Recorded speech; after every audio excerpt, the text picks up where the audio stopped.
132 आमदार निवडून आल्यानंतर भाजपचा मुख्यमंत्री होणं ही एक स्वाभाविक प्रक्रिया आहे. शिंदे साहेब मुख्यमंत्री झाले.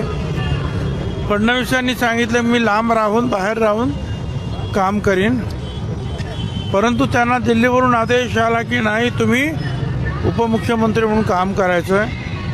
फडणवीस साहेबांनी तीसुद्धा नाही म्हटलं तर एक प्रकारची अवहेलना असते, पण ती त्यांनी सहन केली पक्षाचा आदेश म्हणून आणि पूर्णपणे 100% त्यांच्या त्या कामाला त्यांनी झोकून दिलं आणि महायुतीला प्रचंड बहुमत मिळवून देण्यामध्ये रात्रंदिवस त्यांनी काम केलं.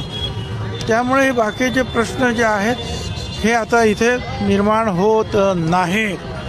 132 आमदार निवडून आल्यानंतर भाजपचा